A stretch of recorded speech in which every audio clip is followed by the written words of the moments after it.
kita nampak warna-warna itu.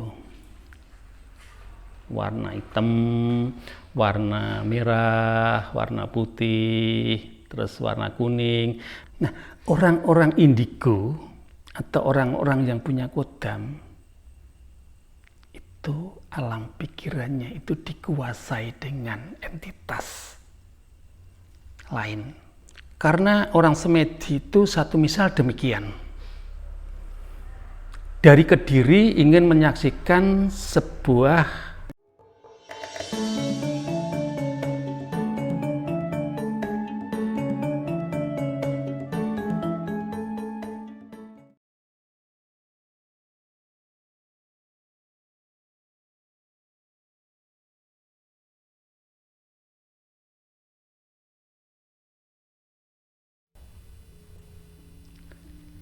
Rahayu. Mugi-mugi sami rahayu ingkang pinanggih. Sahabat YouTube yang berbahagia, kali ini aku juga masih menjawab sebuah pertanyaan dari netizen dengan pertanyaannya hanya satu pertanyaan dan pertanyaan pendek, tapi aku berusaha nanti untuk menjawab sebaik mungkin, sebisa mungkin karena jawabannya agak sedikit panjang. Namun sebelum aku menjawab sebuah pertanyaan dari netizen, tolong like dan subscribe. Jangan lupa ya bunyikan dingtongnya agar tidak ketinggalan video-video kami berikutnya. Pertanyaannya itu cuma sepatah kata yang jadi pokok pertanyaan, tapi kalimatnya juga panjang. Mbah Darmaji, mohon dijabarkan. Indigo itu kalau di bahasa Jawanya apa? Ini ya, aku jawab, aku berusaha untuk menjawab. Kalau indigo itu sebetulnya itu dari bahasa Spanyol. Warna nila, warna ungu, itu bahasa Spanyol indigo. Dan indigo itu biasanya kalau orang yang sedang melakukan meditasi itu awal-awalnya dalam keadaan hening, biasanya itu tabet atau terbitnya 4 nafsu. Nafsu itu aku taruhlah nafsu hitam, warna hitam. Maksud saya nafsu warna merah, nafsu warna kuning, nafsu warna putih. Kalau dinamakan itu ya krodo. Nah, 4 nafsu itu biasanya kalau orang yang sedang meditasi, sedang semedi, sedang yoga, itu warna itu di depan kita. Kalau kita rem-remayam, artinya matanya terpejam, nek wong Jawa ngarani rem-rem ayam, terpejamnya seperti ayam, rem-rem ayam. Kita nampak warna-warna itu. Warna hitam, warna merah, warna putih, terus warna kuning. Ada juga warna itu yang hijau juga. Ada warna-warni itu akan selalu berseliweran. Jadi dibilang kayak kunang-kunang sedang bermain seliweran. Biasanya itu orang yang semedi itu atau orang yang meditasi itu kalau sudah mulai hening akan nampak seperti itu. Dan kalau warna itu sudah terkumpul menyatu, biasanya warna nanti itu menyatu. Setelah menyatu dia itu menjadi warna ungu. Kalau orang Jawa ngananing ungu terong. Tapi kalau orang Spanyol mengatakan indigo atau warna nila.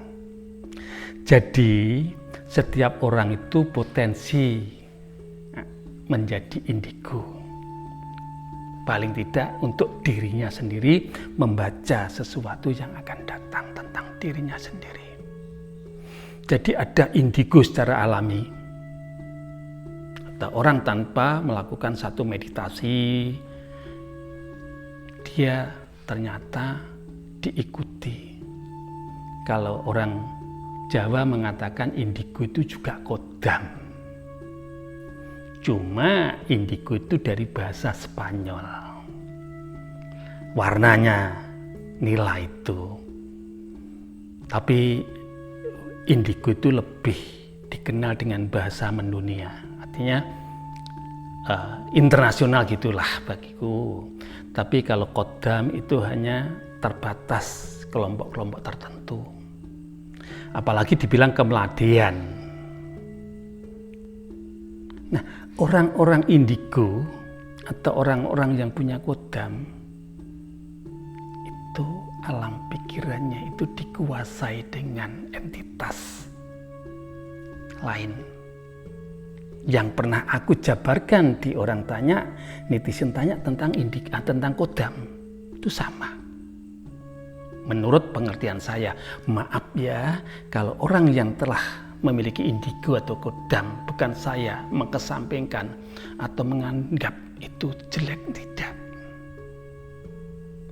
Tapi ukuran saya itu pada saat tingkatan paling rendah orang masuk atau melakukan sebuah meditasi atau melakukan sebuah semedi.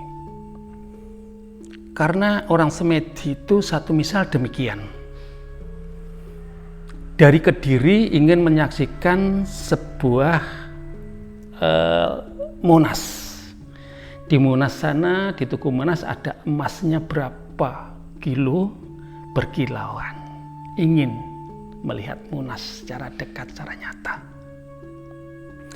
Tapi orang tersebut melihat Tugu Monas tidak tanya dari Kediri itu, lantas kita naik apa, terus melewati kota mana sampai ke Tugu Monas.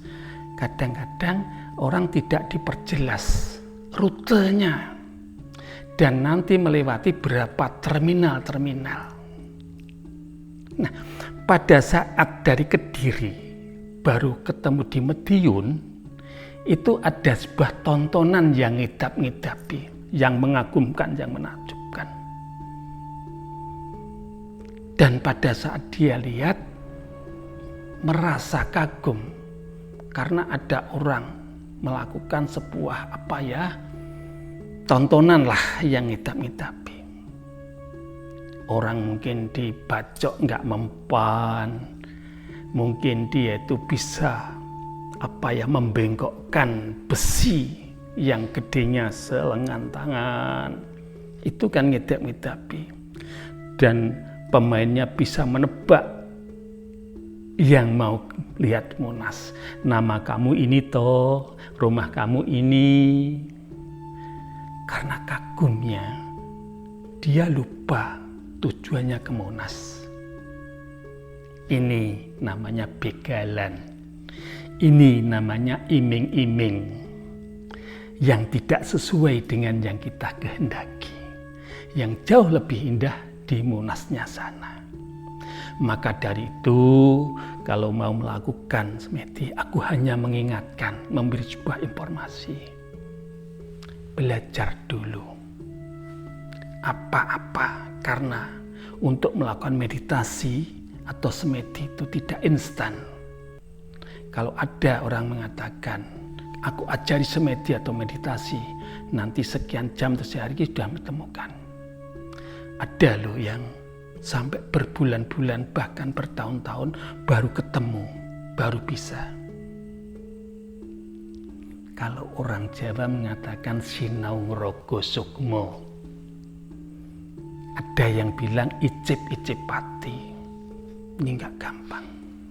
Makanya aku belum berani memberi sebuah gambaran atau tata cara meditasi.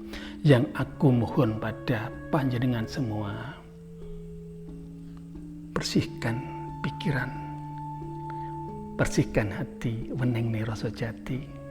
Lakukan sesuatu kebaikan apabila panjenengan nanti untuk melakukan hal tersebut, sesuatu yang kotor, yang ingin jadi kemeladian, jadi benalu, itu tidak akan numpang. Taruhlah sebuah permisalan atau filsafatnya pohon. Sebuah pohon tuh kalau kita bersih setiap hari tidak akan ditumbuhi benalu. Kalau tahu benih benalu sekecil apapun, segera kita lepas.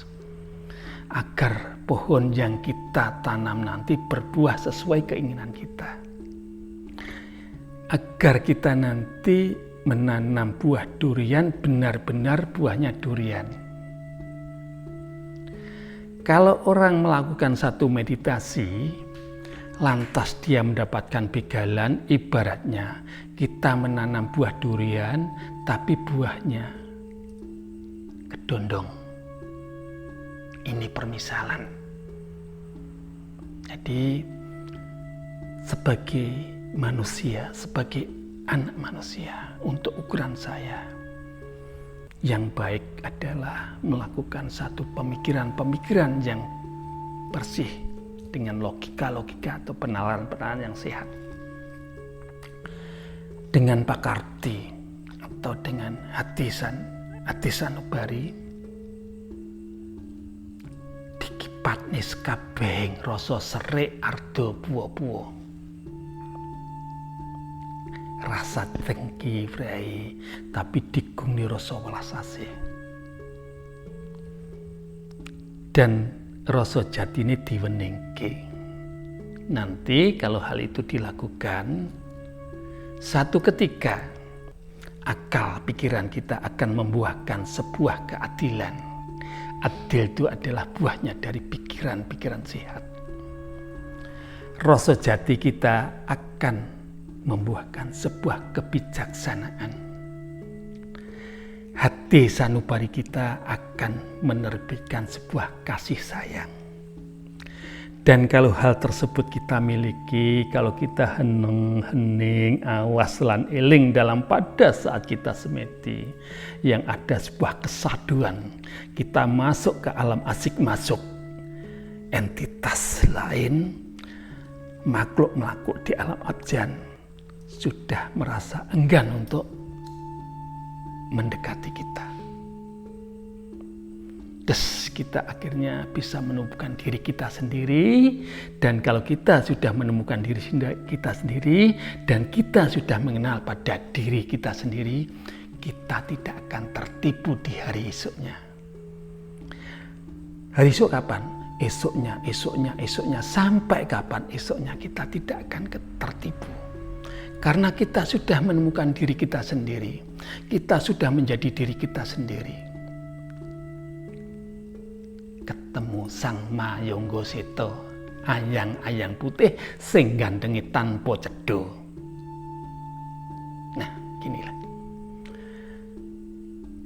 Kata indigo itu bahasa Spanyol. Kalau kodam itu bahasa Ibrani atau bahasa Arab. Kalau kemeladean itu bahasa Jawa atau benalu atau bahasa medium, ya ini ya sama juga, medium, indigo, kodam, kemeladean itu satu warna, satu makna. Maka dari itu aku mohon dengan orang-orang, teman-teman yang memahami atau masih mencukai apa itu indigo, itu kodam yang masih menjalankan. Mohon maaf, bukan aku mengatakan hal itu jelek untuk ukuran secara umum. Secara pribadi memang saya memahami demikian, itu paham aku. Yang aku pelajari, sing tak sinau menjadi pemahaman saya. Saya tidak ingin menjadi siapa-siapa, aku ingin menjadi diri aku sendiri. Dan kalau saya mengetahui sesuatu, aku tahu karena dari diri saya sendiri. Sing momong uripku dhewe, bukan dari makhluk lain. Agar aku selalu merasakan satu asik masuk dan agar saya tidak fanatik dan moh kipo-kipo karo kawruing wong liya, karena saya sudah mendapatkan satu paket iming-iming yang dinamakan weruh ananging sing nuduhi teka makhluk liya. Ning nek weruh iki mang sing duduhne sing mbeki weruh marang kang momong dhewe, sejatining urip iki ya sejatining Darmaji ini lain lagi. Sekian atas jawaban dari kami. Mohon maaf seandainya kurang berkenan atas jawaban kami. Rahayu.